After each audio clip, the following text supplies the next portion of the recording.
the importance of law enforcement response to domestic violence. Survivor stories from Chicago. The audio provided is from 2 domestic violence survivors, as they talk about their experiences with the Chicago Police Department. Any accompanying images are for illustrative purposes only and do not portray actual victims.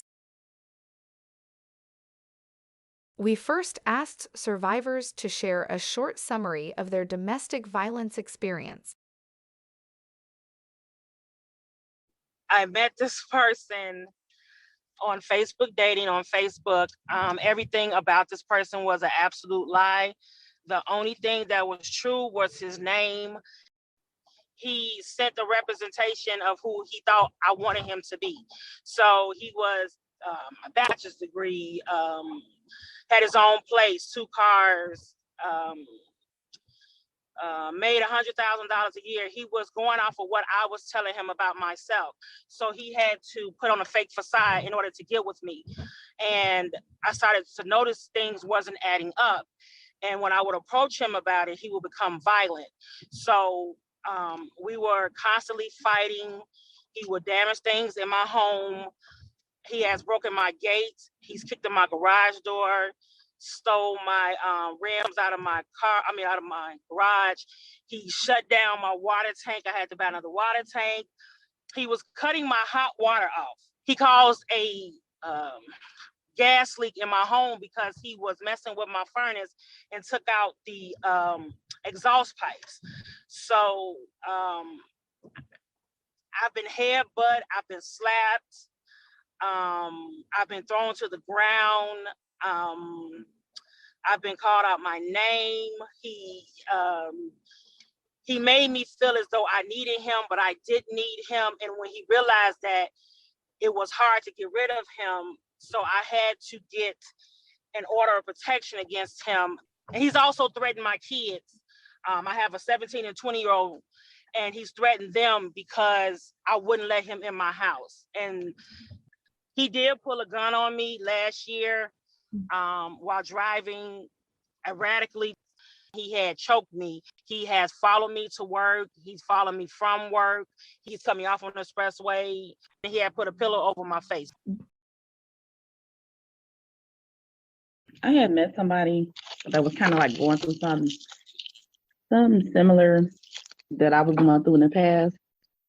And we bonded. I met him at a time like when I was down. I had just got over COVID and I really didn't have anybody, so he was there. And it's just that when somebody's by your side, when you have nothing, not even your health, you value that person in a different, perspective. First, it was verbal, apologies every 5 minutes. Or, when I get my fix, whatever his fix is, then it just was crazy. I mean, you can't even put it into words. Just worse and worse and worse and worse. Intimidation, manipulation. It was just crazy. I knew it was real when he told me that I had belonged to him for eternity. I'm like, okay, this is not a joke anymore, And then just like if I didn't give him what he wanted, it was a problem. Every kind of abuse, it was that. Next, the survivors described the ways in which they believe law enforcement can promote an effective response to domestic violence. You will hear their voices throughout today's training whenever their words complement the training material. For now, we will hear their thoughts on the role that the Chicago Police Department plays in promoting safety on every call. Every call should be treated as a life or death situation. You don't know what's happened before. You only know what's happening at that point, and you don't know what's going to happen afterwards. Because the hardest and most deadliest time for a domestic violence victim, survivor, is leaving or getting rid of them. Your concern is to diffuse the situation and make sure that this person is safe. Where if that person leaves or you leave, they need to understand that every call is life or death. And so many women, white, Black, Chinese, have been killed because the police don't take it seriously. And then when we take it into our own hands, now we could be going to jail for protecting ourselves. And that was the thing that scared me the most, because I was scared that if I had to hurt or potentially kill this individual, what would happen to my kids? They need to treat each call as if this person could kill the other person.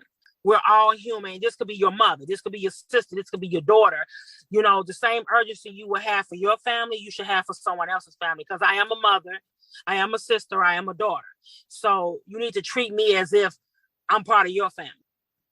Just understand that if you leave here and leave the two together, someone could end up dead. And that's not what you want. The main goal is for everyone to be safe. As we conclude this video, we would like to say thank you to the survivors who shared their stories.